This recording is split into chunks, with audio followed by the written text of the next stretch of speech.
다른 광고는 없고요. 저희 오늘 본문은 고린도 후서 5장 10절입니다. 고린도 후서 5장 10절. 저희가 그리스도의 심판석에 대해서 저희 교회에서 여러 번의 설교를 했고요. 이제 각자 좀 약간 다른 버전의 설교를 여러 번 했습니다. 그래서 오늘도 또 그 중에 하나인데요. 한 서너 가지 이상의 버전을 두고 저희가 이제 몇 년에 한 번씩 하고 있습니다. 특히 저희가 좀 마음이나 생각이 좀 느슨해졌다 이렇게 생각될 때 다시 한번 주님 앞에서 마음을 다잡을 때 이 그리스도의 심판석을 생각하는 것이 굉장히 유익한 일이라고 생각을 합니다. 고린도 후서 5장 10절인데요. 제가 말씀을 받들어 읽겠습니다. 이는 우리가 반드시 다 그리스도의 심판석 앞에 나타날 것이기 때문이라. 이로써 각 사람이 좋은 것이든 나쁜 것이든 자기가 행한 것에 따라 자기 몸 안에서, 어려운 말은 아닙니다. 그냥 자기 몸으로 해요. 자기 몸 안에서 이루어진 것들을 받으리라. 자기 몸으로 실제 행한 일들을 받게 된다는 겁니다. 기도하겠습니다. 하나님 아버지, 오늘 다시 주님의 말씀 앞에 나왔습니다. 주님의 말씀을 통해 주님께서 원하시는 모습으로 저희를 온전히 변화시켜 주시기 원합니다. 또 이 말씀을 통해 저희에게 힘을 주시기 원합니다. 예수님의 이름으로 기도드렸습니다. 아멘. 구원받은 사람들은 언젠가 그리스도의 심판석 앞에 다 서게 됩니다. 단 한 명의 예외도 없어요. 구원받은, 예수님을 믿고 구원받은 모든 사람이 그리스도의 심판석 앞에 서게 됩니다. 이것은 이미 구원받은 사람이 받는 심판이기 때문에 구원이냐 지옥이냐 이런 걸 결정하는 자리는 아닙니다. 그러니까 이제 언제인지 모르지만 지금 당장일 수도 있고요. 내일일 수도 있고요. 1년 후일 수도 있고 10년 후일 수도 있고 20년 후일 수도 있는데 언제일지 모르지만 주님께서 공중으로 오시면 구원받은 사람들의 이름을 부르실 겁니다. 그럼 아마도 세상에서는 그냥 천둥이 치는 그런 소리로 들리겠죠. 근데 구원받은 각 사람은 자기의 이름 소리를 듣게 될 겁니다. 마치 사도 바울이 다마스커스로 가는 길에서 예수님을 만났을 때처럼 바울은 자기의 이름을 부르시는 걸로 들었죠. 근데 바울을 제외한 다른 사람들은 그냥 천둥 치는 그런 소리로 들었습니다. 아마 휴거될 때도 비슷한 일이 일어날 겁니다. 그래서 각자 구원받은 사람은 자기의 이름을 부르는 소리를 듣게 되고 공중으로 들림받아 올라가서 주님을 공중에서 만나게 됩니다. 그리고 주님께서는 구원받은 사람들을 다 데리고 셋째 하늘로 올라가실 겁니다. 그리고 아마도 그리스도의 심판석이 먼저 열리게 될 겁니다. 그렇게 공중으로 우리가 교회가 들림받아 올라가면 지상에선 대환란이 시작됩니다. 오늘 이제 오후 시간에 마태복음 24장 공부하면서 이 부분을 좀 자세히 살펴보려고 하는데요. 공중에서 들림받아 올라가면 이 공중에선 두 가지 큰 이벤트가 일이 일어나게 되는데요. 하나는 오늘 살펴보는 그리스도의 심판석이고 다른 하나는 이제 어린 양의 혼인식입니다. 이 두 가지가 사실 어떤 게 먼저 일어나는지 성경에 나와 있진 않아요. 하지만 우리가 상식적으로 볼 때도 그리스도의 심판석에서 먼저 정산을 한 후에 그 다음에 어린 양의 혼인식에 참여하는 것이 이제 자연스럽겠죠. 그래서 아마도 언제일지 모르지만 지금 당장 일어날 수도 있어요. 휴거, 그리고 휴거 후에 열리는 이 그리스도의 심판석이 지금 당장 일어날 수도 있습니다. 그래서 우리가 이 그리스도의 심판석을 생각하는 것은 굉장히 큰 우리에게 유익을 줍니다. 구원받은 사람들의 모든 죄는 갈보리 십자가 위에서 예수님에게 내려졌습니다. 따라서 구원받은 사람은 다시는 죄에 대한 심판을 받지는 않습니다. 구원받은 사람이 받을 심판은 상급을 결정하는 심판이에요. 그래서 제가 항상 올림픽 포디움 같은 자리다 이렇게 말씀드렸죠. 내가 국가대표 선발전에선 1등을 하고 저 친구는 3등을 했는데 저 친구가 실제 올림픽에 나가서 금메달을 따고 나는 좀 부진해가지고 나는 좀 나태해가지고 예를 들면 한 5등을 해서 메달을 아무것도 못 딸 수도 있는 거죠. 하지만 메달을 못 땄다고 해서 벌을 받지는 않죠. 그래서 그리스도의 심판석은 벌을 받는 자리는 아닙니다. 다만 나보다 구원받은 지도 훨씬 구원받은 연수도 적고 성경도 나보다 별로 아는 것도 없는 것 같은 사람이 거기서 주님께 큰 상급을 받는데 나는 상급을 받는 게 없다면 좀 부끄러운 자리가 될 수는 있겠죠. 그리스도의 심판석은 그런 자리입니다. 성경은 이것을 이제 이런 상급을 받는 자리를 그리스도의 심판이라고 부르고요. 여러분이 구원받았다면 여러분은 언젠가 모두 그리스도의 심판석 앞에 다 서게 될 겁니다. 본문의 이해를 위해서요, 고린도후서 저희가 5장 10절을 읽었는데 1절부터 한 절씩 간략하게 한번 보겠습니다. 고린도후서 5장 1절 이렇게 되어 있죠. 만일 땅에 있는 우리의 이 장막 집이 해체되면 하나님의 건물 곧 손으로 지은 집이 아니요 하늘들에 있는 영원한 집이 우리에게 있는 줄 우리가 아느니라. 장막은 일시적인 거주지죠. 텐트입니다. 텐트. 어디 놀러 가서 소풍 가서 텐트 치고 한 2박 3일, 1박 2일 거기서 놀다가 텐트 걷고 다시 집으로 돌아가죠. 우리가 이 세상에서 살고 있는 것이요, 그냥 텐트 치고 그렇게 있는 것이라고 합니다. 우리의 몸은 일시적인 거주지예요. 감사하게도 저는 이 몸 안에 영원히 거하진 않을 겁니다. 제가 거하는 장막은 점점 허물어져 가고 있어요. 저는 언젠가 무너져 내리고 있는 이 몸을 벗어서 영원한 집에 거하게 될 겁니다. 우리의 몸과 이 세상에서 사는 우리의 인생도 모두 다 일시적입니다. 영원한 것은 아니라는 겁니다. 어떤 사람은 좀 더 길게 사고, 어떤 사람은 좀 더 짧게 사고, 어떤 사람은 좀 더 풍요롭게 잘 살고, 어떤 사람은 좀 부족하게 살기도 하고, 그런 차이는 있지만 기본적으로 다 일시적이라는 것에는 차이가 없습니다. 여러분이 구원받았다면 여러분은 영원한 집으로 언젠가 이제 입주를 하게 될 겁니다. 2절, 이 장막 안에서 우리가 신음하며 하늘로부터 오는 우리의 집으로 옷 입기를 간절히 원하노라. 그러니까 여기서 말하는 옷은요, 다른 말로는 건물이라고 하고 또 집이라고 표현하고 있는데요, 우리의 몸을 말하는 겁니다. 그래서 일시적인 몸, 장막, 이건 다 우리의 지금 육체를 말하는 거고요. 장막은, 텐트는 뼈대가 있고 천 같은 걸로 덮여 있잖아요. 우리 몸도 뼈가 있고 가죽으로 덮여 있죠. 그래서 우리 몸을 말하는 거예요. 여기서 또 말하는 우리의 집, 영원한 집, 이것은요, 하늘나라에 올라가면 우리가 입게 될 영적인 어떤 몸을 말하는 겁니다. 건물을, 실제적인 건물을 말하는 건 아니에요. 믿음은 실제적인 거죠. 나이가 들고 육체가 약해지고 병이 들수록 하늘로부터 오는 새로운 옷을 입기를 갈망하게 되는 것은 지극히 당연한 일입니다. 3절, 우리가 옷 입고 있으면 벌거벗은 채 드러나지 아니하리라. 이 장막 안에 있는 우리가 짐을 진 채 신음하는 것은, 다 인생의 짐이 있죠. 다 신음합니다. 우리가 벗으려 함이 아니요 입으려 함이니 이것은 죽을 것이 생명에게 삼켜지게 하려 함이라. 너무 감사한 것 같아요. 죽을 몸이잖아요. 아무리 잘난 몸도요, 다 죽을 몸입니다. 그런데 생명에게 나중에 삼켜지게 된다는 겁니다. 구원받지 못한 사람들은요, 둘째 사망에 삼켜지게 되죠. 구원받은 사람들은 생명에게 삼켜지게 된대요. 생명이 우리를 다 완전히 삼켜버리는 겁니다. 우리 각자 개인을. 그럼 완전 생명만 남게 되는 거죠. 저는 영원한 생명을 가지고 있지만 저의 몸은 그렇지 않습니다. 저의 몸과 제가 완전히 일치하는 건 아니죠. 제가 이유진이라는 사람이 이 몸 안에 지금 거하고 있을 뿐입니다. 언젠간 이 몸을 벗어날 거예요. 이 몸 안에 있는 저 자신, 이걸 성경은 혼이라고 부르는데요, 저 자신은 영원한 생명을 가지고 있습니다. 근데 제 몸은 영원한 생명을 가지고 있지 않아요. 저의 육체는 제가 영원한 생명을 누리는 것을 방해하고 있습니다. 우리가 이 장막을 벗어버리고 새로운 몸을 입게 되면 영원한 생명을 누리지 못하게 막았던 모든 것이 사라지게 될 겁니다. 그러니까 저는 공중으로 들림받아 올라가는 그날을 고대하고 있어요. 왜냐하면 제가 주님을 사랑하는 것을 방해했던 모든 것이 그날 저에게는 사라질 것이기 때문입니다.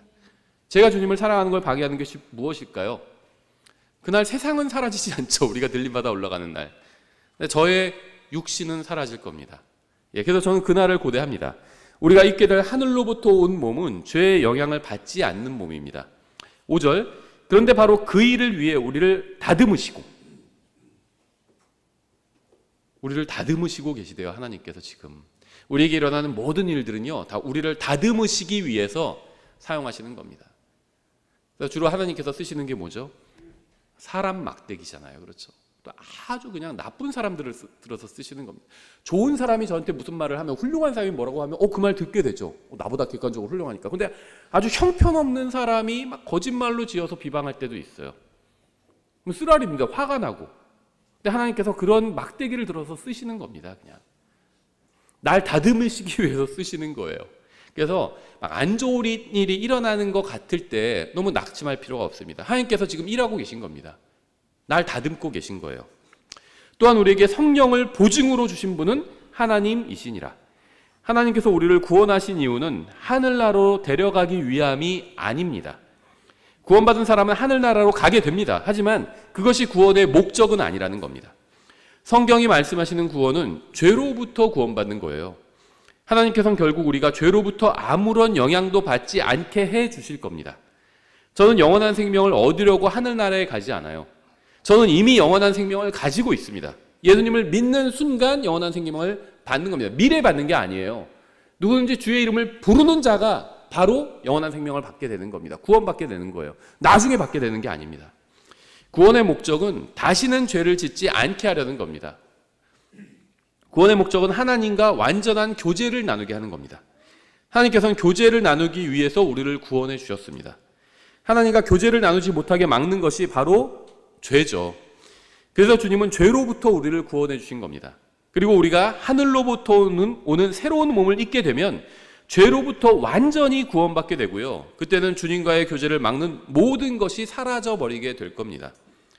계속해서 6절, 그러므로 우리는 항상 확신에 차 있으며 우리가 몸 안에서 집에 거하는 동안에는 주로부터 떨어져 있는 줄을 아노니. 그래서 우리가 지금 거하는 집, 여기서 말하는 집이요, 우리 몸 얘기를 하고 있다는 것이 바로 드러나죠. 몸 안에서 집에 거하는 동안에는 주님으로부터 떨어져 있잖아요. 주님은 셋째 하늘에 계시고 우리는 이 세상에 살고 있죠. 우리는 믿음으로 걷고 보는 것으로 걷지 아니하노라. 내가 말하노니 우리는 확신에 차 있으며 오히려 몸을 떠나 주와 함께 있기를 원하노라. 만약 우리가 셋째 하늘에 한번 가보게 되면 어떻게 될까요? 우리는요, 우리가 여러 가지를 기도하고 있지만요, 자기를 위해서 하는 기도는 한마디로 요약하면 이 세상에서 잘 먹고 잘 살게, 오랫동안 살게 해주세요, 이거거든요. 그걸 다른 식으로 고상하게 표현할 뿐입니다. 잘 먹고 잘 살게 해주세요, 오래 살게 해주세요, 이겁니다. 사람은 본능적으로 다 그렇게 기도합니다. 저도 그렇게 기도해요. 저도 다른 말로, 좀 더 성경적인 말로 포장해서 기도할 뿐이지, 한마디로 요약하면 그거예요. 또 우리 아이들도 잘 먹고 잘 살게 이 세상에서 해주세요. 그렇죠. 또 다른 성도들 위해서도 대부분 그런 기도를 합니다. 근데 만약 우리가 셋째 하늘을 보게 된다면 기도 내용도 바뀔 수도 있을 것 같아요. 그렇죠. 사도 바울은요, 셋째 하늘을 보고 왔죠. 그래서 오히려 몸을 떠나 주와 함께 있기를 원한대요. 여러분도 그러시나요? 몸을 떠나서 주님과 함께 있게 되면 그게 어떻게 되는 거죠? 죽는 거잖아요. 사도 바울이 몸을 떠나서 주와 함께 있게 되기를 원한대요. 왜 그럴까요? 본 거죠. 셋째 하늘이 어떤 곳인지, 주님께서 어디에 계신지 본 겁니다. 그래서 그곳을 정말 사모하게 된 거죠. 우리가 이 몸을 떠나게 되면 하늘로부터 오는 새로운 몸 안에 거하게 됩니다. 주님과 온전히 교제를 그러면 이제 누릴 수 있게 되는 거죠. 9절, 그러므로 우리는 함께 있든지 떨어져 있든지 그분께서 받아주시는 자가 되려고 수고하노니. 여기서 수고한다는 것은 구원받기 위해서 수고한다든지, 하늘나라에 가기 위해서 수고한다든지, 영원한 몸을 받기 위해서 수고한다든지 하는 것이 아닙니다. 예수님을 구원자로 받아들인 순간 구원과 하늘나라와 영원한 몸은 보장받았습니다. 세상 사람들은 자신들의 기준으로 그리스도인을 판단하죠. 세상과 타협해버린 교회들은 그리스도인답게 사는 것이 무엇인지 가르치지도 않습니다. 나쁜 남편이면서도 친구들 사이에선 좋은 사람으로 통할 수도 있어요. 하지만 나쁜 남편은 결코 좋은 그리스도인이 될 수 없습니다. 우리는 우리가 살아온 인생에 대해서 친구들에게 심판받는 것이 아닙니다. 주님께 심판받는 거죠. 따라서 우리는 우리의 인생이 우리를 심판하시는 하나님께 받아들여질 수 있는 걸 항상 생각하면서 살아야 합니다. 여러분이 구원받고 나서의 인생이 있잖아요. 지금까지 구원받은 지 1년 된 분은 1년간의 인생, 10년 된 분은 10년간의 인생, 30년 된 분은 30년간의 인생이 하나님께 받아들여질 만한 인생일까요? 하나님께서 보시고 야 좋은데 할 만한 인생이냐는 겁니다. 어느 날 우리는 들림받아 올라가고 나면 우리에게 인생을 주시고 구원해 주신 하나님께서는 우리가 구원받은 이후에 그리스도인으로서 어떻게 살았는지 심판하실 겁니다. 이게 바로 그리스도의 심판석이에요. 구원받은 이후에 어떻게 살았는지, 하나님의 뜻대로 살았는지, 하나님을 기쁘시게 해드리면서 살았는지, 그러기 위해서는 뭘 해야 되죠? 하나님께서 좋아하시는 거, 기뻐하시는 게 무엇인지를 알아야 되죠. 그래서 성경 읽기를 강조하는 겁니다. 또 성경 읽기를 도와주는 책들이 강해서가요, 다른 게 아니에요. 그러니까 목사가 설교한 거를 모은 게 강해서잖아요. 목사가 설교하는 이 목적이 뭐죠? 왜 설교하죠, 제가? 여러분이 하나님의 말씀을 알게 하기 위해서 하나님의 말씀을 알아야 하나님의 뜻을 알 거 아니에요. 그래야지 하나님을 기쁘시게 해드리는 삶을 살 수 있을 거 아니에요. 목사건 강해서건 무엇이건 간에 여러분이 하나님의 말씀을 알도록, 하나님의 뜻을 알도록 돕는 도구입니다. 여러분은 하나님의 뜻을 알아야 돼요. 하나님께서 무엇을 좋아하시는지 알아야 합니다. 그래야지 그분을 기쁘시게 해드릴 수가 있어요. 10절, 오늘 본문이었죠. 이는 우리가 반드시 다 그리스도의 심판석 앞에 나타날 것이기 때문이라. 이로써 각 사람이 좋은 것이든 나쁜 것이든 자기가 행한 것에 따라 자기 몸 안에서 이루어진 것들을 받으리라. 구원받은 이후에 우리의 인생을 최종적으로 심판하는 심판자는 친구도 아니고 아내도 아니고 남편도 아니고 부모나 다른 사람들이 아니라 예수님입니다. 따라서 예수님께서 무엇이라고 말씀하셨는지, 어떻게 심판하실 것인지 아는 것은 굉장히 중요합니다. 우리는 하나님의 말씀에 따라 심판을 받을 겁니다. 그런데 우리는 자기가 행한 것에 따라 자기 몸 안에서 이루어진 것들을 받을 겁니다. 저는 다른 사람의 행위로 인해서 상급을 받지 않을 거예요. 다른 사람들이 다 엉터리로 행했다고 그래서 야, 비교해보니까 네가 좀 더 낫더라, 그래서 하나님께서 그렇게 상급을 주지 않으실 겁니다. 하나님의 말씀대로 한 것에 대해서 저에게 상급을 주실 거예요. 제가 하나님의 말씀대로 했다면 상급을 주실 겁니다. 만약에 모든 그리스도인들이 다 엉터리로 살았다면 아무도 상급을 받지 못할 거예요. 다 엉터리로 살았는데 그냥 쟤네들보다는 네가 좀 더 나으니까 너 상급 주겠다, 이러지 않으실 거라는 겁니다. 여러분도 다른 사람의 행위가 아닌 여러분 자신의 행위로 인해서 보상을 받게 될 것입니다. 제가 그리스도의 심판석 앞에 서서 구원받은 이후에 어떻게 살아왔는지에 대해서 심판을 받게 될 때 다른 사람이 행한 일로 인해서 상급을 받지 않을 거예요. 주님께서는 다른 사람이 행한 일에 대해서는 아예 얘기조차 안 하실 겁니다. 좋은 목사든 나쁜 목사든 여러분이 그리스도의 심판석에서 심판을 받을 때 다른 목사에 대한 이야기를 안 하실 거예요. 제 얘기도 안 하실 겁니다. 다른 교회 목사 얘기도 안 하실 거예요. 여러분 남편, 아내 얘기도 안 하실 겁니다. 부모, 자식 얘기도 안 하실 거예요. 그냥 여러분 자신에 관한 얘기를 하실 겁니다. 하나님께서는. 왜냐하면 제가 심판을 받을 때에는 오직 저에 관해서만, 제가 행한 일에 관해서만, 제가 한 말에 관해서만 심판하실 것이기 때문입니다. 그리스도의 심판석에서 예수님께서는 오직 저의 몸 안에서, 제가 몸으로 이룬 것들에 관해서만 말씀하실 거예요. 인터넷에서 글 올릴 때도 타자손 몸으로 치잖아요. 손으로. 말을 할 때도 입으로 말하잖아요. 몸이잖아요. 제가 몸으로 행한 모든 것들에 관해서 주님께서 심판하실 겁니다. 다른 사람이 그 사람 몸으로 한 것에 관해서는 저에게 심판하지는 않으실 겁니다. 그건 그 사람에게 심판하실 겁니다. 그리스도의 심판석에서는 다른 사람이 저에게 어떻게 대해 주었는지에 관해서 그런 이야기도 나오지 않을 거예요. 다른 사람이 저를 칭찬한 것이나 혹은 비방한 것이나 이런 거 다 언급되지도 않을 겁니다. 그리스도의 심판석에서는 다른 사람이 저에게 한 말이나 행위는 전혀 중요하지 않아요. 그 자리에선 제가 처했던 환경에 대한 이야기도 나오지 않을 겁니다. 왜냐하면 제가 처한 상황은 그리스도인답게 사는 것과는 무관하기 때문이에요. 잘 사는 나라에 사는 사람도 그리스도인답게 살 수 있고요. 못 사는 나라에 사는 사람도 그리스도인답게 살 수 있습니다. 부자도 그리스도인답게 살 수 있고요. 가난한 사람도 그리스도인답게 살 수 있어요. 그래서 이런 환경에 대한 이야기는 하나님께서 안 하실 겁니다. 좋은 상황에 있다고 해서 그리스도인답게 살거나 나쁜 상황에 있다고 해서 그리스도인답게 살지 못하는 것이 절대 아닙니다. 처한 환경은 그리스도인다운 삶과 비례하지도 않고 반비례하지도 않아요. 아예 무관합니다. 그리스도의 심판석에서는 저의 경제적인 상황에 관한 이야기도 나오지 않을 겁니다. 그리고 제가 구원받은 이후에 그리스도인답게 살았는지와 전혀 관계가 그런 게 없기 때문이에요.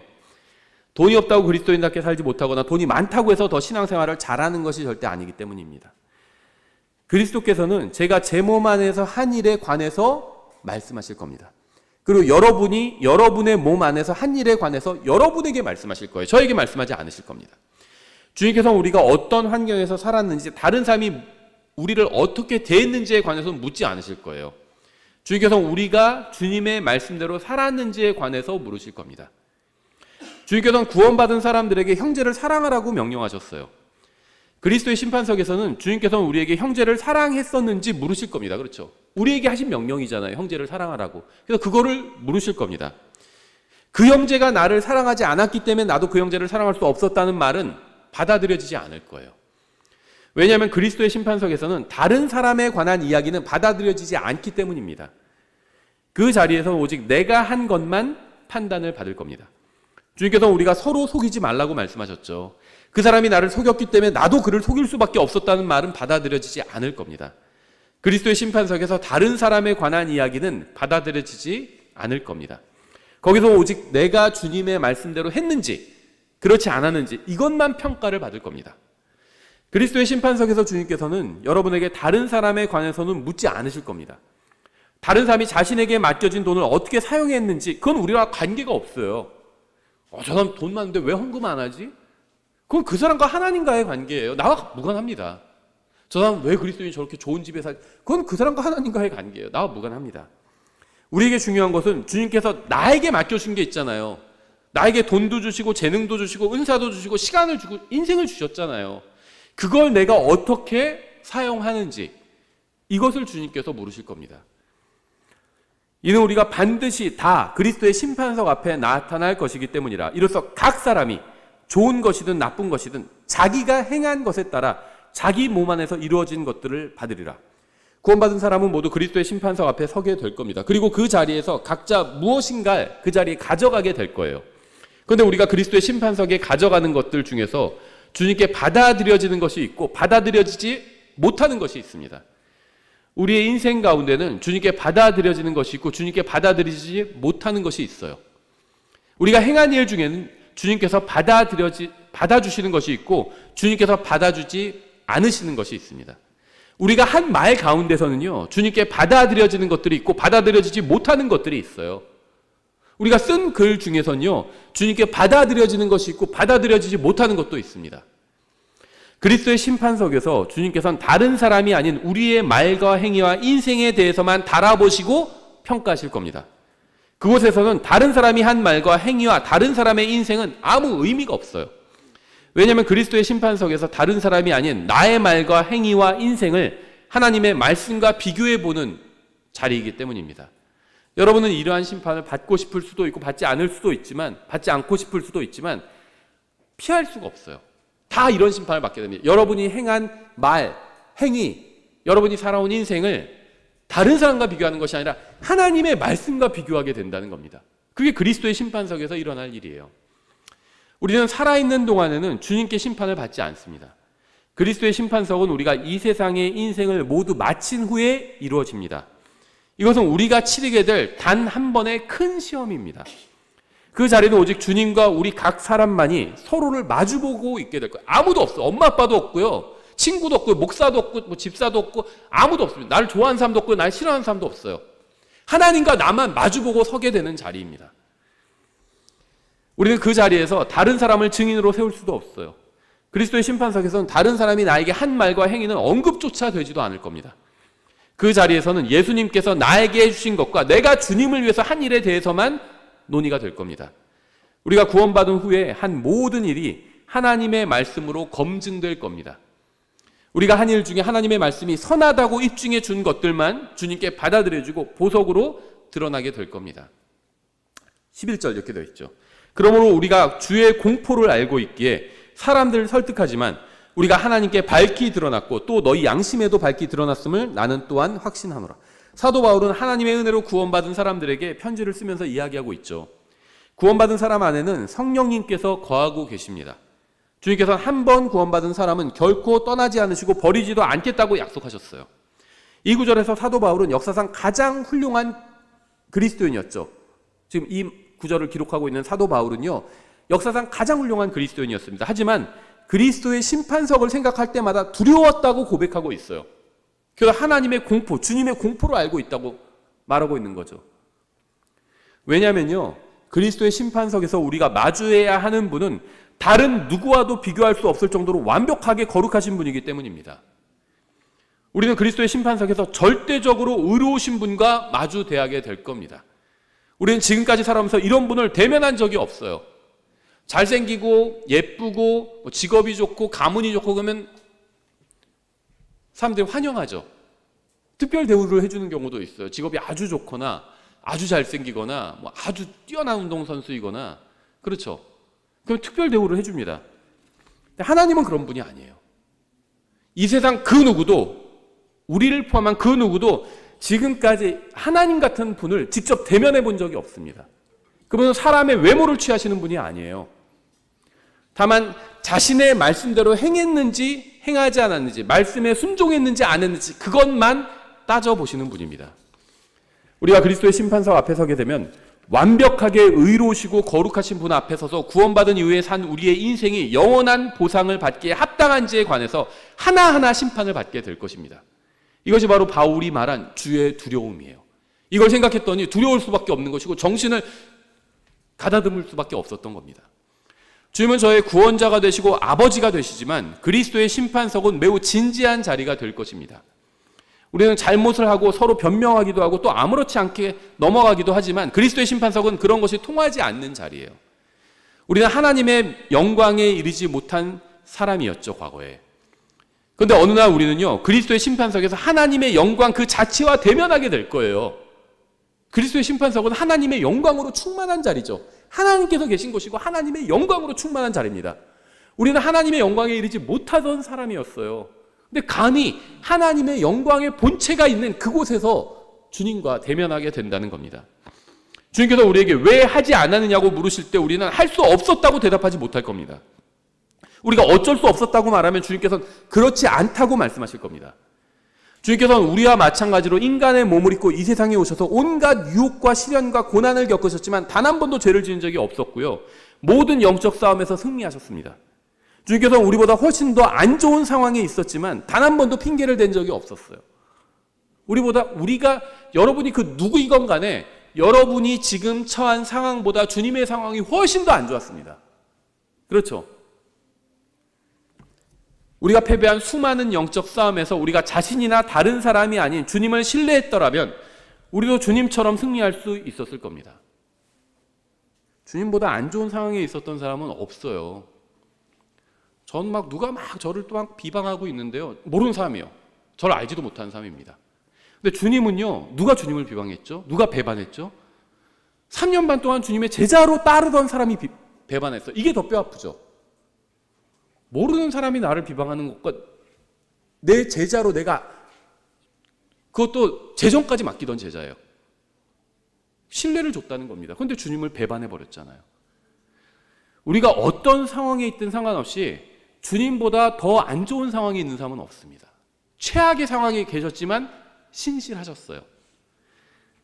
고린도전서 3장 8절 이렇게 말씀하고 있습니다. 한편 심는 자와 물 주는 자는 하나이며 저마다 자기 수고에 따라 자기 보상을 받으리라. 각자가 자기의 수고에 따라 자기의 보상을 받게 됩니다. 우리 교회에 속했다고 해서 어떤 상을 그냥 거저 받게 되는 것은 아니라는 겁니다. 각자가 자기 수고에 따라 자기 보상을 받는데요.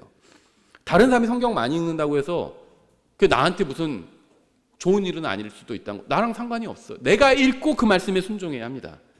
누구도 다른 사람의 행위로 인해서 보상을 받지 않아요. 각자 자기의 수고에 따라 자기의 보상을 받게 됩니다.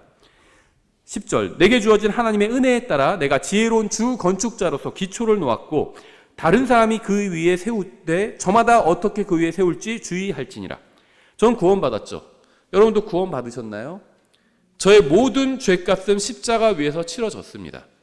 여러분의 모든 죄값도 십자가 위에서 치러졌나요? 저는 예수 그리스도의 피로 깨끗이 씻김을 받았습니다. 여러분도 예수님의 피로 깨끗이 씻김을 받았나요? 그렇다면 제가 왜 주의하라는 경고를 받아야 될까요? 주의를 기울이지 않으면 벌을 받기 때문이 아니라 보상을 받지 못하게 되기 때문입니다. 저는 주님께 보상을 받기 원해요. 저는 보상을 주시는 주님을 존중하기 때문에 주님께서 주시는 보상도 존중합니다.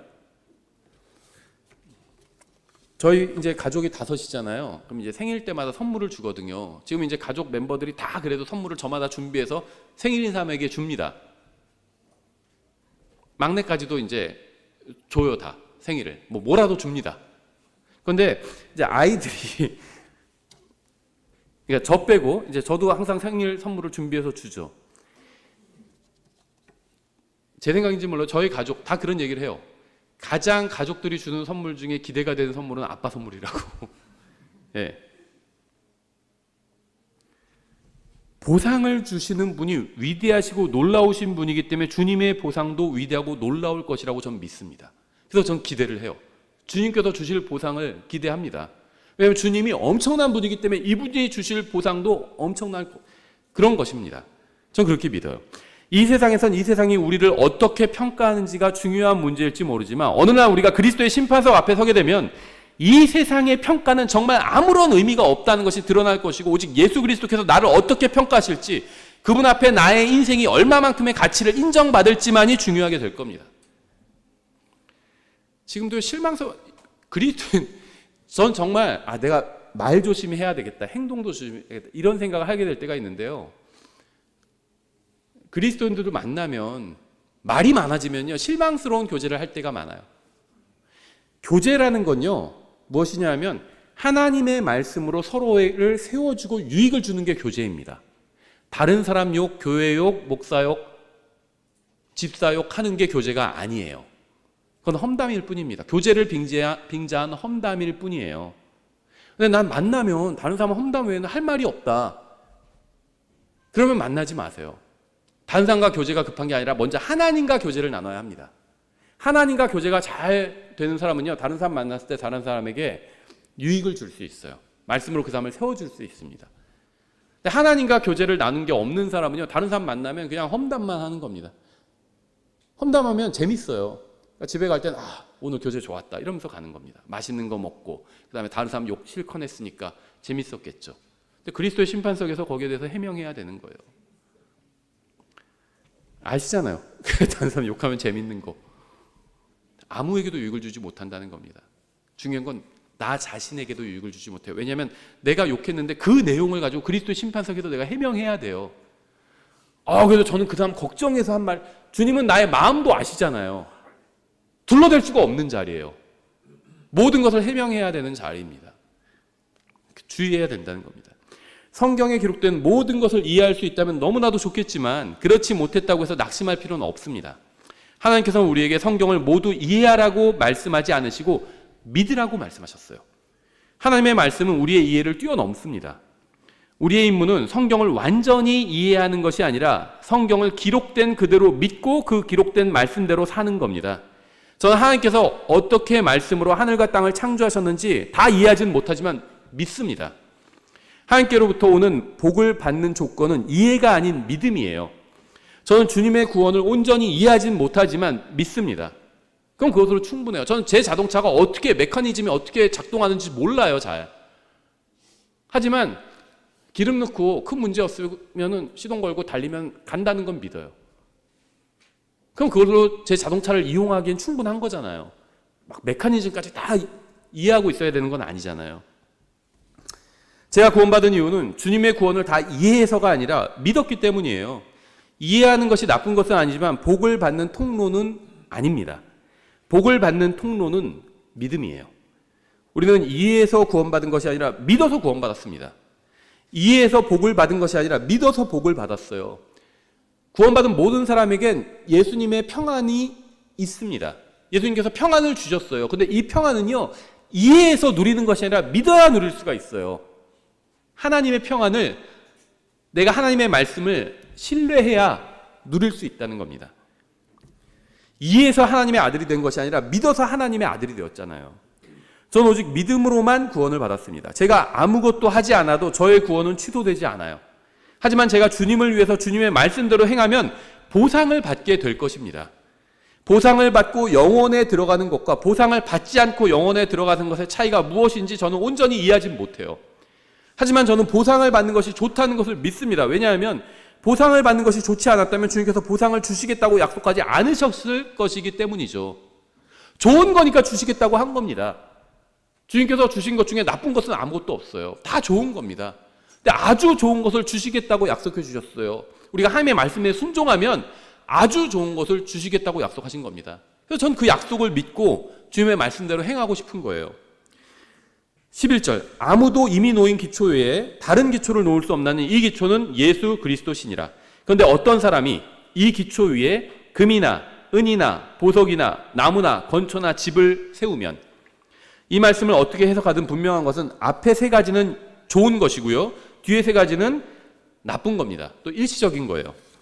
금과 은과 보석은 오랜 세월이 흘러도 그대로 존재합니다. 그렇죠? 그래서 보물섬에서 금알을 300kg를 발견해서 인양했습니다. 이런 기사 나올 때가 있었죠, 과거에. 예를 들면 500년 전에 그 말이에요. 근데 지금도 아주 높은 가치로 평가를 받죠. 하지만 나무나 건초나 집은 수명이 굉장히 짧아요. 건초는 집보다 수명이 더 길긴 합니다. 나무는 건초보다는 수명이 더 길죠. 하지만 나무도 금이나 은이나 보석만큼 수명이 길지는 못합니다. 주님께서는 여기서 두 종류의 것을 비교해 보여주고 계십니다. 하나는 가치 있고 영구한 것이고 하나는 가치 없고 일시적인 거예요. 13절, 각 사람의 일이 드러나리라. 그날이 그것을 밝히 드러내리니. 여기서 말하는 그날은 우리가 그리스도의 심판석에서 심판받는 날이죠. 이는 그것이 불에 의해 드러나며 그 불이 각 사람의 일이 어떤 종류인지 그것을 시험할 것이기 때문이라. 셋째 하늘에는요, 불이 있어요. 수정 같은 유리 바다 안에 물이 있고 불이 있잖아요. 그렇죠? 그래서 거기서 물을 보내서 하나님께서 온 세상을 심판하셨죠. 거기서 불을 보내서 하나님께서 또 소돔과 고모라를 심판하시고 나중에 대환란 때 또 온 세상을 심판하실 겁니다. 셋째 하늘엔 불이 있어요. 그 불이 우리의 일도 우리를 심판하는 게 아니라 우리의 일을 드러낸다는 겁니다. 우리를 드러내는 것이 아니라. 우리는 건초 같은 성도일 수도 있고요. 집 같은 남편일 수도 있습니다. 나무 같은 시민일 수도 있어요. 주님께서는 그리스도의 심판석에서 우리의 인생 전체를 불로 시험해 보실 겁니다. 우리의 인생이 주님의 심판의 불을 통과하면 아무것도 남지 않을 수도 있어요. 무엇인가 남을 수도 있고요. 그 불이 각 사람의 일이 어떤 종류인지 그것을 시험할 것이기 때문이라. 이 세상은 세상에서 돈 많이 벌고 유명해지고 막 명성을 쌓고 이런 게 최고라고 합니다. 주님께서는 우리의 인생이 세상적인 관점에서 성공했는지를 달아보지 않으실 겁니다. 목사님들 중에서도요, 만나면 막 다른 사람 얘기하는데 누구 얘기할 때 항상 막 출신 얘기해요. 그 사람 뭐 KS야. 뭔지 아시죠? 뭐 경기고 나와가지고 아직도 그것 따지는 분들이 있어요. 경기고 나와서 서울대 나왔다고 KS라고. 그래서 그 사람 신앙도 별로 없는 분인데도 훌륭하다는 거예요. 집사 후보. 진짜로 킹제임스 성경 진영에도 있어요. 그런 사람이. 주님께서는요, 그런 걸로 달아보지 않으신다는 겁니다. 주님께서는 우리의 인생이 어떤 종류인지 그것을 시험해 보실 겁니다. 오늘날 교회도 세상과 같은 성공의 기준을 공유하고 있어요. 세상에서 성공한 사람은 교회에서도 성공한 사람으로 대접하기도 합니다. 자, 전에 있던 교회에서도요, 운영위에서 집사 후보를 얘기하는데 자꾸 뭐 어디 교수, 뭐 돈 많은 사장 이런 사람을 집사로 세우려고 그래요. 집사는 그런 게 아니죠. 교회에서 실제로 일하는 사람입니다. 그런데 그때 교회에서 실제로 일하는 분이 있는데 배달 일하는 분이었어요. 제가 그분을 추천했더니 담임 목사님을 비롯한 운영위원들 표정이 썩어 들어가더라고요. 근데 나중에 나오고 나서 제가 나중에 그 교회 떠나고 한참 후에 들어보면 그분을 집사로 세웠다고 하더라고요. 그분이 일주 와서 청소도 다 하시고 집사가 할 돌보는 일을 했거든, 교회를. 그럼 그 사람을 집사로 세워야지. 세상에서 교수고 뭐고 그게 무슨 상관이에요, 교회 집사와? 세상 뭐 직업은 상관없어요. 세상에서 교수건 뭐건 뭐 주차관리원이건 교회에서 집사의 일을 하면 집사로 세우는 겁니다. 지켜보고 나서. 세상에서 성공은 교회와는 관련이 없어요. 많은 재물이 모이고 많은 사람이 모이면 성공한 교회라고 성공한 목회라고 자평합니다. 하지만 그리스도의 심판석에서 주님은 양이 아니라 어떤 종류인지를 보실 겁니다. 주님께서 받아주시는 것이 성공한 인생이에요. 그리스도의 심판석에서는요, 수량은 중요하지 않습니다. 주님께서 받아주시지 않는다면 아무리 많은 사람이 모이고 많은 헌금을 모으는 교회였다고 해도 아무 소용이 없어요. 주님께서 안 받아주시면 그게 무슨 소용이 있어요. 하지만 아무리 작은 양이거나 적은 수라 해도 주님께서 받아주시는 종류라면 그날에 충분한 보상을 받게 될 것입니다. 주님께서는 크기나 규모 같은 세상적인 기준으로 보상을 주시는 것이 아니라 주님의 말씀대로 행했는가, 이걸 기준으로 보상을 주시는 거예요. 말씀대로 행했는가. 주님께서는 구원받은 사람들이 행한 일의 양을 비교해 보시는 것이 아니라 어떤 종류인지를 시험해 보실 겁니다. 주님의 말씀과 일치하는 종류라면 보상을 받고 주님의 말씀과 다른 종류라면 보상을 받지 못할 것입니다. 주님께서는 주님을 위해서 얼마나 많은 일을 했는지를 보시는 것이 아니라 얼마나 신실하게 말씀대로 일했는지를 보실 거예요. 하나님의 말씀이 불과 같거든요. 불과 같아요. 말씀이 막 내 안에서 타오르게 하잖아요. 물론 이제 이 불을 통과한다는 게 실제 불을 통과하는 걸 수도 있어요. 그리고 말씀을 통과한다는 걸 수도 있습니다. 마치 계시록에서 나중에 하늘에서 별 3분의 1이 떨어진 게 실제 별이 떨어지고 또 천사들이 떨어지잖아요. 이중 적용되는 경우들이 많아요. 불 자체가 실제 불일 수 있어요. 또 하나님의 말씀일 수도 있습니다. 4,000명 앞에서 신실하게 말씀을 전하는 사람과 4명 앞에서 신실하게 말씀을 전하는 사람은 같은 보상을 받게 될 겁니다. 그 사람이 잘나서 4,000명이 모인 게 아니잖아요. 또 이 사람이 못나서 4명이 모인 게 아니죠. 예수님은요, 12제자만 남았어요. 근데 십자가 달리실 땐 또 그나마도 다 도망가 버렸어요. 한 명 남고. 그렇다고 해서 예수님이 실패자다 이렇게 얘기하지 않잖아요. 그렇죠? 주님은 양을 보시는 것이 아니라 종류를 보십니다. 말씀대로 했다면 양과 관계없이 보상을 받으실 겁니다. 그리스도의 심판석에선 어떤 종류인지가 중요합니다. 바른 일을 바른 마음과 바른 방법으로 했는지가 중요해요. 그래야 주님 앞에서 바른 종류가 나오기 때문입니다. 양은 부차적인 문제일 뿐이에요. 종류대로 나와요. 창세기 나오잖아요. 종류대로. 바른 마음과 바른 동기로 해야, 또 바른 방법으로 해야 바른 보상이 나오는 겁니다. 종류대로예요.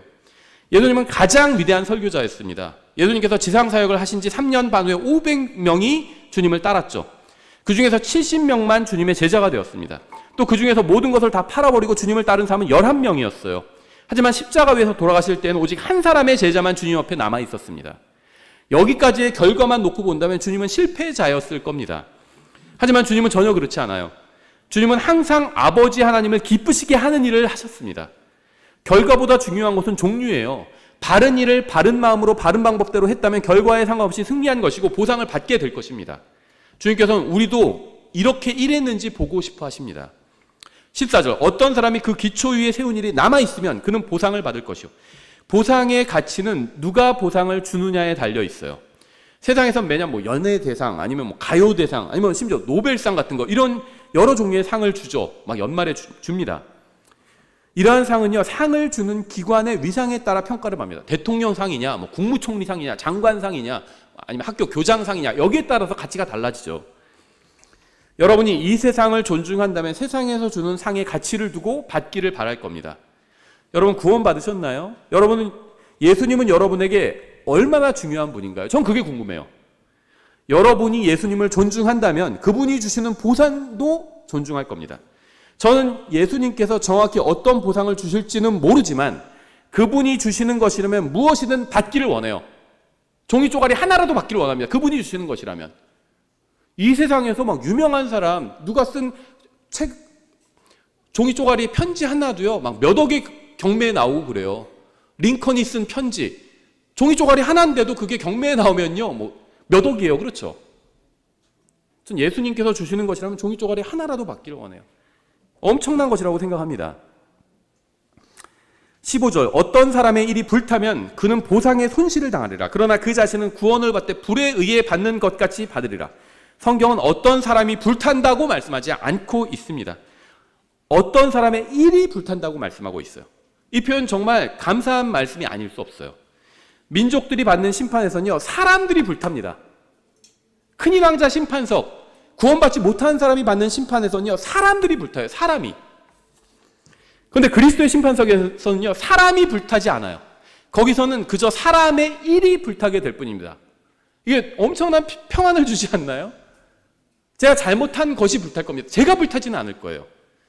왜냐하면 그곳에 참여하는 모든 사람은 이미 구원받은 사람이기 때문입니다. 전도서 3장 14절에서는 이렇게 말씀하고 있어요. 무엇이든지 하나님께서 행하시는 것, 그것이 영원히 있을 줄을 내가 아노라. 하나님께서 행하신 일은 영원히 있대요. 그것에 무엇을 더하거나 그것에서 무엇을 뺄 수 없나니 하나님께서 그것을 행하시는 것은 사람이 자신 앞에서 두려워하게 하려 하심이라. 하나님께서 하시는 일은 영원합니다. 무엇이 되었든 주님께 보상을 받게 되면 그 보상도 영원할 겁니다. 우리를 위해서 자신의 생명을 기꺼이 내어주신 분을 위해서 우리의 인생을 드리는 것은 결코 이상한 일이 아니에요. 주님께서는 우리가 주님의 말씀대로 행한 모든 일에 대해서 영원한 보상을 주실 겁니다. 우리의 인생은 사라져버리지만 주님의 보상은 영원할 겁니다. 로마서 14장도 그리스도의 심판석에 대해서 말씀하고 있어요. 7절부터 우리 가운데 아무도 자기를 위해 살지 아니하고 아무도 자기를 위해 죽지 아니하는도다. 우리가 살아도 주를 위해 살고 죽어도 주를 위해 죽나니 그러므로 살든지 죽든지 우리는 주의 것이기 때문이라. 살든지 죽든지 우리는 주의 것이니라. 이 목적을 위해 그리스도께서 죽으시고 일어나서 다시 살아나셨으니 이것은 그분께서 죽은 자들과 살아있는 자들의 주가 되려 하심이라. 그런데 내가 어찌하여 내 형제를 판단하느냐? 어찌하여 내 형제를 무시하느냐? 우리가 다 그리스도의 심판석 앞에 서리라. 그리스도의 심판석에서는 다른 형제에 대해서는 판단하지 않을 겁니다. 우리는 서로 판단할 필요가 없어. 어째 내 형제를 판단하냐 그러잖아요. 다른 사람 판단할 필요가 없습니다. 다른 사람을 무시할 필요도 없어요. 비방할 필요도 없습니다. 우리 각 사람은 그리스도의 심판석에서 자신에 관해 하나님께 회개의 보고를 해야만 합니다. 계속해서 11절. 기록된 바 내가 살아있음을 두고 맹세하노니 모든 무릎이 내게 굴복하겠고 모든 혀가 하나님께 자백하리라. 주가 말하노라 하였느니라. 그런즉 이처럼 우리 각 사람이 자신에 관하여 하나님께 회개의 보고를 하리라. 그러면 우리가 더 이상 서로를 판단하지 말고 도리어 이것즉 아무도 자기 형제의 길에 걸림돌이나 넘어질 기회를 두지 않을 것을 판단할지니라. 다른 사람은 판단하지 말고 내가 혹시 다른 사람을 넘어지게 하는 것은 아닌가, 이런 것만 판단하래요. 우리는 다른 형제가 죄를 지었는지 판단하려고 합니다. 하지만 우리가 판단해야 할 것은 혹시 내가 그 형제로 하여금 죄를 짓게 했는지예요. 다른 형제가 잘못된 길을 갔는지 판단하기보다 자신이 그 형제가 잘못된 길을 가도록 했는지 판단해야 합니다. 그리스도의 심판석에서는 죄를 지은 다른 형제 자매 이야기는 언급되지 않을 겁니다. 거기서 오직 나의 말과 생각과 행위가 드러나게 될 거예요. 주님께서는 그리스도의 심판석에서 우리 각자에 대해서 물으실 겁니다. 다른 사람에 대해 지나치게 신경 쓸 필요가 없어요. 내가 보상을 받지 못하게 된다면 그것은 다른 사람 때문이 아니라 전적으로 나 자신 때문이라는 사실을 알아야 합니다. 어떤 사람이 목사이면서도 부인에게 신실하지 못했고 그런데도 아직 목회를 하고 있고 어쩌고 하는 이런 얘기, 이건 우리랑 아무 상관이 없어요. 어떤 교회는 가니까 부인이 꽉 잡고 있어요. 목사도 막 책망합니다. 청년들 앞에서도. 당신 나 아니면 진작에 망했어 막 하면서. 그거 우리랑 상관이 없어요. 하나님께서는 그 일을 나에게 묻지 않으실 겁니다. 그렇죠? 우리는 그 사람의 심판자가 아니에요. 그 잘못 행하는 목회자, 잘못 행하는 그 목사 부인, 그 사람의 심판자가 아니에요. 저는 주님께서 그 사람들을 심판하실 겁니다. 다른 사람 걱정할 게 없어요. 자신이 그리스도의 심판석에서 어떻게 설지를 걱정해야 합니다. 다른 사람이 어떻게 주님을 섬기는지 신경 쓰지 말고 자신이 주님을 어떻게 섬기는지 신경 쓰시기 바랍니다. 여러분은 구원받은 이후에 주님을 위해서 무엇을 하셨나요? 여러분이 그 일을 말씀대로, 여러분이 행한 일을 말씀대로 행했나요? 오직 주님을 사랑하는 마음을 가지고 바른 동기로 그 일을 했나요? 이것이 여러분이 매일 자문해 봐야 하고 매일 스스로 점검해 봐야 될 질문입니다. 다른 사람이 무엇을 어떻게 하고 있는지는 신경 쓰지 말고 여러분이 주님을 어떻게 섬기고 있는지 신경 쓰십시오. 다른 사람은 다른 사람대로 주님 앞에서 자기가 행한 것에 관해서 심판받을 겁니다. 여러분은 여러분 각자가 행한 대로 주님 앞에서 심판받을 겁니다. 지금 다른 사람 걱정할 때가 아니에요. 자기도 숙제 하나도 안 해놓고 다른 옆에 친구한테 너 숙제 안 해서 어떡하니? 자기 거 걱정할 때 자기 거 생각해보세요. 오늘 밤에 들림받아 올라가서 그리스도의 심판석 앞에 설 수도 있어요. 그럼 뭐라고 하실 건가요? 제가 다른 사람 참견하느라 좀 바빴습니다. 이럴 건가요? 먼저 여러분 자신이 그리스도의 심판석에 설 준비가 되어 있는지 살펴보시기 바랍니다. 여러분이 구원받았다면 여러분의 모든 죄값은 2000년 전에 갈보리 십자가에서 치러졌습니다. 다른 사람은 신경 쓰지 말고 주님을 위해서 무엇인가 가치 있는 일을 하십시오. 그러면 그리스도의 심판석에서 영원한 보상으로 그것이 돌아올 겁니다. 여러분의 인생 전체가 그리스도의 심판석에서 연기처럼 사라져버리지 않기를 바랍니다. 기도하겠습니다. 하나님 아버지, 우리의 인생이 너무나도 짧습니다. 이 짧은 인생이 다 지나가 버리기 전에 주님을 위해서 영원히 의미 있는 무엇인가를 할 수 있게 도와주시기 원합니다. 저의 시선이 다른 사람이 아니라 오직 주님만을 바라보게 해주시기 원합니다. 저희를 불쌍히 여겨주시고 도와주시기 원합니다. 예수님의 이름으로 기도드렸습니다. 아멘.